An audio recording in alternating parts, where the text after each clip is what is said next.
téléspectateurs de Bloc 221 TV, bonjour et bienvenue.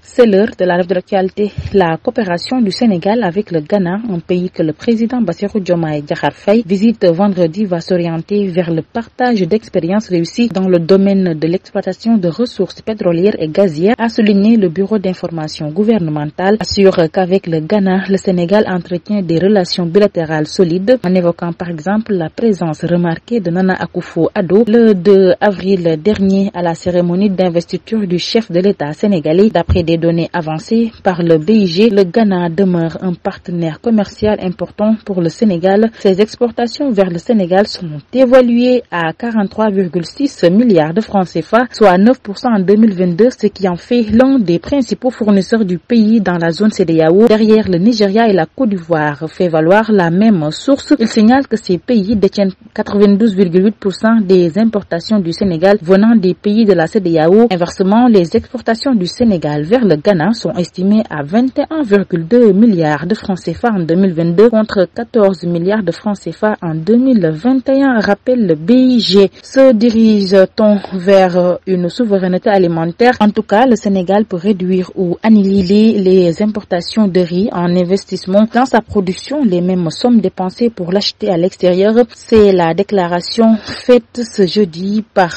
Robert Guy, représentant et directeur du bureau de l'Afrique de l'Ouest de la FAO. Le représentant de l'organisation onusienne était en visite de terrain à Ndiaye dans les parcelles expérimentales d'Africa Rice, une ONG africaine orientée dans la recherche pour le développement de la culture du riz par l'introduction notamment de nouvelles variétés. Une journée citoyenne de nettoiement et de curage des caniveaux sera organisée le samedi 1er juin sur toute l'étendue du territoire, a annoncé jeudi le Premier ministre Ousmane Sonko. Lors de cette journée, le président de la République Bassirou Diomaye Diakhar Faye et l'ensemble des membres du gouvernement ainsi que les démembrements de l'État vont se mobiliser pour la réussite de ces activités citoyennes de nettoiement, de curage des caniveaux et d'évacuation de déchets, a-t-il laissé entendre. Il intervenait lors du conseil interministériel consacré à la prévention et à la gestion des inondations en perspective de l'hivernage 2024. Il a invité les Sénégalais à sortir massivement pour la réussite de cette journée. L'actualité hors de nos frontières, au moins 8 fidèles ont été tués et 16 autres blessés tôt mercredi matin après qu'un homme a attaqué une mosquée avec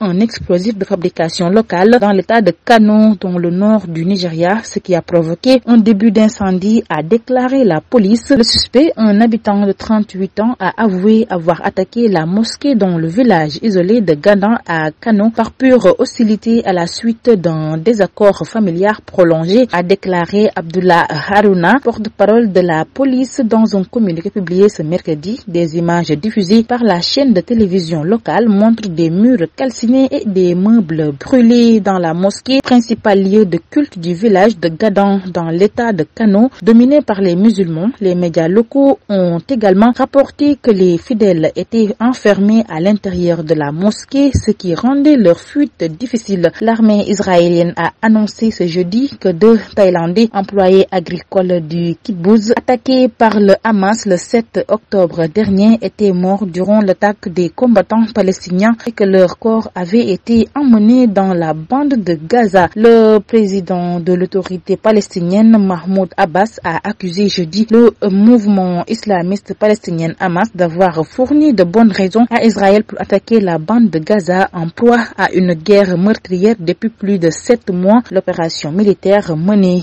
unilatéralement par le Hamas ce jour-là, le 7 octobre, a donné à Israël davantage de prétextes et de justifications pour attaquer la bande de Gaza, tuant, détruisant et déplaçant des centaines de milliers de personnes, a déclaré Abbas lors du sommet de la Ligue arabe à Bahreïn. En sport, la FIFA va demander aux 221 fédérations nationales de faire des insultes racistes dans le football, une infraction disciplinaire après des mois de consultation avec des joueurs victimes victimes, dont Vinicius Junior. L'instance mondiale du football proposait également un geste standard mondial pour que les joueurs communiquent les incidents racistes aux arbitres, mains croisées au niveau des poignets et levés en l'air, et pour que les forfaits de match soient une sanction spécifique. Pour rappel, le président de la FIFA, Gianni Infantino, a promis il y a plusieurs mois de faire une proposition mondiale et a consulté la star brésilienne victime d'abus répétés de la part de supporters espagnols adverses. C'était tout pour aujourd'hui. Nous vous donnons rendez-vous très prochainement, mais d'ici là, restez avec nos programmes.